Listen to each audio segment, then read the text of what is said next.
Hi everybody, this is another example of VLOOKUP as far as filling in a list that originally was not very much full of detail. And in the last video, if you watched that one, we had something similar to this. What I've done on this though is I've expanded it to being more tables. We've got about 4 different data array tables that we're going to be drawing from to fill in company information, rep information, product information, vendor information, and also additional product information to find what the price was for the product that was sold. So we know the product because we can see that over here. So we can dig up using our table. We're going to be able to dig up the pricing, and if we got the price, we can take the price times the quantity to get the total. And if we've got the cost, then we can take the cost times the quantity to come up with the total cost. And if we've got the percentage, which we will, that the rep gets paid per sale, we can multiply that percentage by the gross revenue and come up with the bonus as well. So what would have been a pretty meek, set of data, we can really make this thing come alive and have a lot of different possibilities as far as, maybe putting together pivot tables or subtotaling type situations. So there is a lot of good that can come from filling in the data like we're going to using the VLOOKUP. So without further ado, what I'll do here is get ourselves back to the beginning here. And I'll click on the D2. Now, in this situation, I need to dig up the company name using the customer ID, and we'll use the data array or table that's in the Customers tab here. So we'll start out with equal VL, all right, and we'll do a double click on VLOOKUP. And then we'll go ahead and click on to the customer ID, comma, all right? And then we'll go over to customers. There's our table. And we're going to just basically select this whole range just like that, okay? Now, we'll put a comma in there. Now, when it comes to it finding the proper, customer ID in the list, we want Ben to give us that corresponding information next to it, which is basically in the second column. So we'll put the number 2 in there, comma, and then this is going to be an exact match, so we go with false. Enter that in, and there we go. And then we can go ahead and take that and copy that all the way down. Now, we have the rep. We have no idea who the rep is. We just know the rep number. We don't know his or her name. We don't know what percentage they get paid per sale, so therefore we need to fill in those 2 items so that we can do that. So just backing up just a little bit, when we originally had the information, we didn't have those extra columns in there, and of course we created those, we put those in, and then we came up with the information for our table. So that might be a lot of work to do, but the end result is going to be very powerful. So in any event though, for the rep, again, we're going to do the equal VL, all right, and we'll just do a double click on that, and then we'll say we're looking up that number, comma, where at? Well then, for the rep, we'll go maybe probably to the sales reps down here, right? There it is. We'll select those 3, right? Comma, right? And then we're going to put in this case, the number 2, because when we find the rep number, we want the rep name, so we'll put number 2 in there, comma, and then this will be false, so we'll double click that, enter it in, and that's it for that one. Now, this formula is going to be exactly the same as this one, except instead of there being a 2 over here, there'll be a 3 for that one over there, right? So why not just very quickly just kind of select that formula hit Control C, okay, hit Escape, and then click on to the rate area, Control V to paste it, all right? And then we'll go right back up to the formula bar here. We'll click right after the 2, hit the backspace, make that a 3, hit Enter, and there we go. Now we can actually take both of those, all right? Bottom right-hand corner, double-click it, copies it all the way down. That's very cool. So, very nice tool there. Now, next thing is we need to know what the heck the product is. We have no idea what 3954 is, or at least most people don't, all right? So again, equal VLOOKUP. Now, in this case, we need to go over to the product. Well, actually, first of all, we're going to go and hit the SKU number. So we're going to find the product name based on the SKU number. So we're going to click onto that first, right? Comma. And then we're going to go over to the product. All right, so we'll click onto that. We'll select that whole range, comma, all right? And by the way, too, in this particular example, we really don't need to do the whole range. I mean, you could have just gone A to B, and that would have been it, because that was the most that we were going to go over. But I just kind of do it out of habit, because you never know, you might be doing more of these, and you might need those additional ones in there. But overall, in this situation, you don't need anything other than just A and B. But again, we're just doing A through G. All right. Anyway, so when it finds, then after we got our comma in there, once it finds that ID number, then we want the second column information. So we'll put number 2 in there, comma, and then this is going to be again the exact match, right? Which flew over here for some reason. So we'll double click that, enter that in, and there we go. And we go ahead and copy that all the way down. And there we go. Not bad. Now, the vendor, okay? It just so happens we actually have a vendor table as well. But one of the things, the reason why you might have the vendor in your list here is because you might want to generate, again, we'll go back to the pivot table, you might want to generate a report on how much each of your vendors, I guess, would indirectly generated the revenue that they did. So it'd be kind of nice to know that, you know, Acme Company, who supplied you with, we'll just say it was $500,000 worth the product, gave you also, you know, $10 million in sales or something like that. It'd be nice to maybe see something like that. So by having the vendor information in here, which with each of your transactions, gives you that possibility as well. You'll learn more about that if you are planning or intending on watching not the VLOOKUP, but looking at the pivot table and pivot chart videos. We've got quite a few of them, and they're all going to really help you in understanding how to, you know, put together pivot tables and use them for great analysis due to their grand summarization capabilities. So you'll see that. Anyway, so what we'll do is we'll start out with equal. We'll do our VL. All right, there's our VLOOKUP. Double click that. We're going to look up that vendor ID number, comma, where, well, in the vendor table. So we'll go over to vendors here. There are two tables, or two columns here, so we'll select that. Comma, we want the second column, you know, once it finds the ID number, right? So we'll put number 2 in there. Comma, and then we again want it to be false. So we'll double click that. Enter that in. There we go. And we'll copy that all the way down. Not bad. Pretty good stuff there.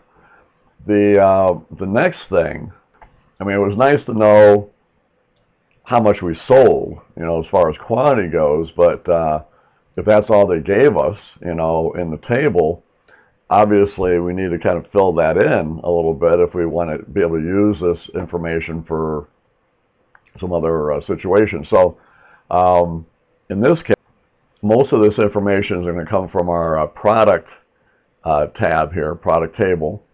And you can see here we've got the SKU, we've got the product, we've got the category, we have the vendor, information in here. We also have the price that the product sells for, that we sell it for, and the cost of it as far as what we buy it for. See, that goes back to later on being able to run profitability reports and things like that. It's endless. It's just the more of this kind of data that you have in your database list here, it's just mind-boggling. Well, in any event, though, what we'll do here is we'll go back to here. So to get the price, we'll do our equal. We'll do our VL. All right, there's our VLOOKUP.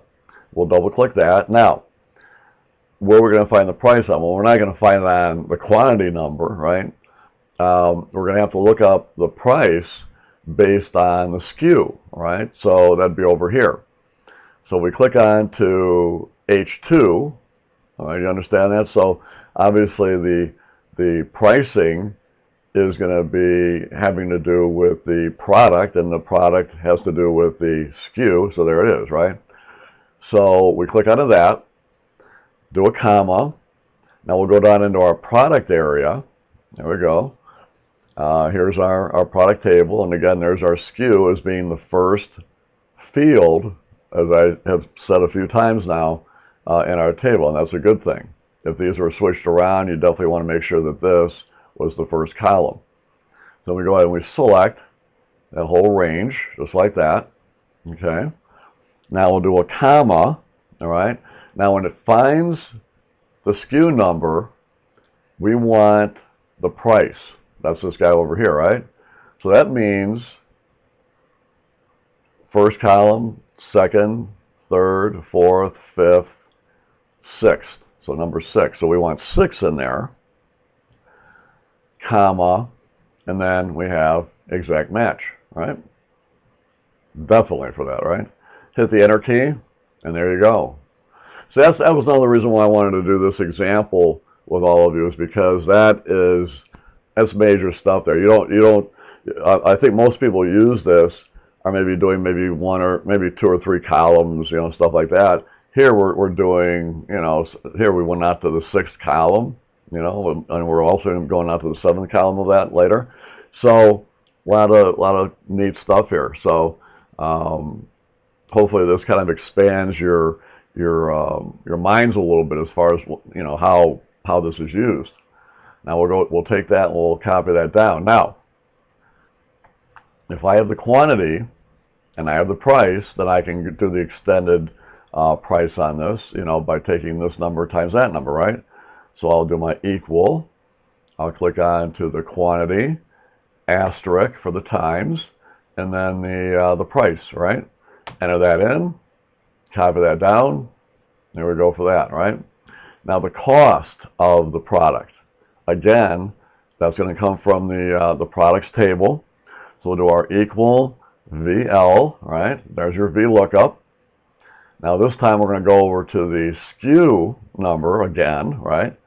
Click onto that, comma.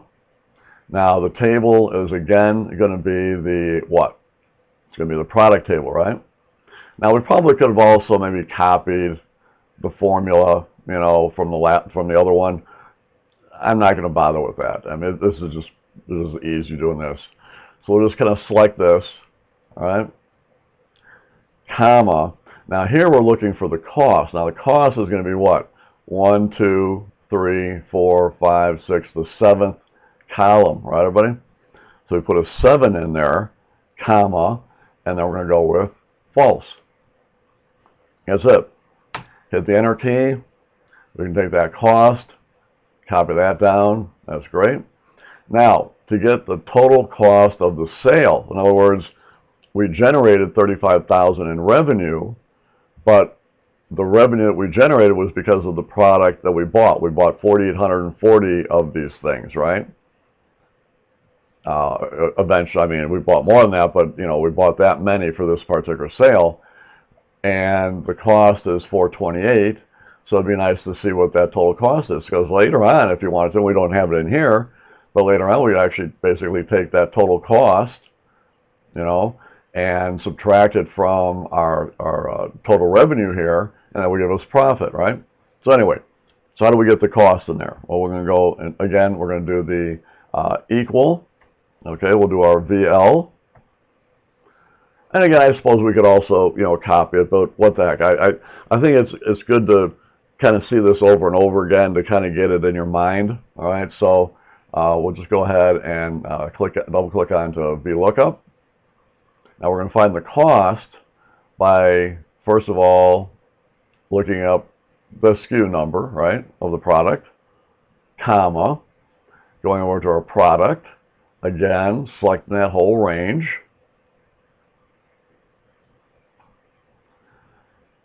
comma, right, and then what? And then it's going to be number 1, 2, 3, 4, 5, 6, 7, so number 7 on that one, comma, and then it's going to be exact match. Have that in. Oh, what am I doing? What am I doing? I'm acting crazy here, you guys. Okay, I've been doing too many videos. I'm not doing that. Total cost is going to be what? I mean, nothing like that. That's crazy. And I'm already 16 minutes into the video. I'm not starting over again. I made a mistake. All right, here's what we're going to do. Total cost. How do you get that? Well, we're going to take the quantity, right, times the cost, all right? Perfect. So we'll go ahead and we'll say equal, all right?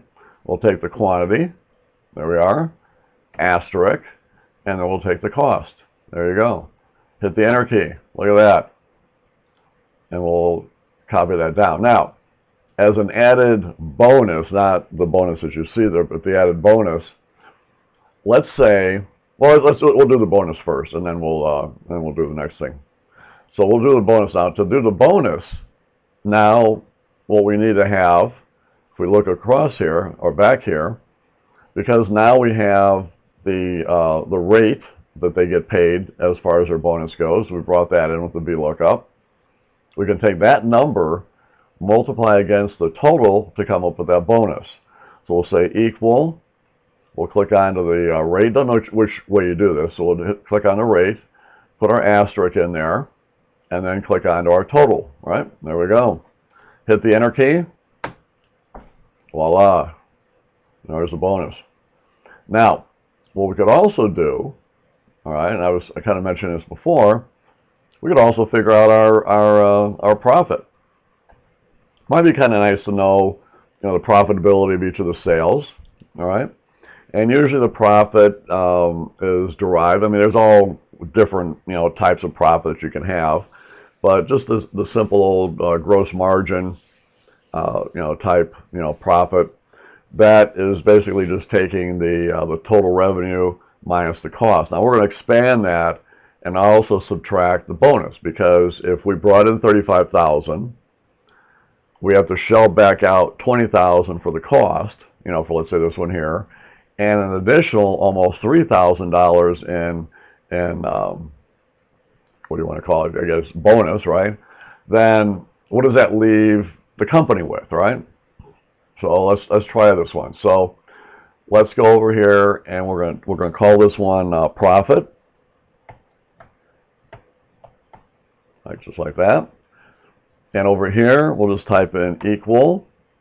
We'll take our total minus our cost, and that's usually where people would leave it, but we're going to expand it and also include the bonus as well. So minus the bonus, right? Enter that in. We'll copy that all the way down. Now, you might not know this. When you look at this, obviously it's a little plain. We're lacking color in here, right? So what we're going to do is we're going to take the look of column P and bring it over here to column R. So the way that column P looks, as far as the title and the color and the way the numbers are formatted and everything else that you see about it, I want that same look to be over here. Now I'm going to show you a really quick, easy thing. A lot of you probably already know about the format painter, all right? But you can use this on a very major scale, such as this.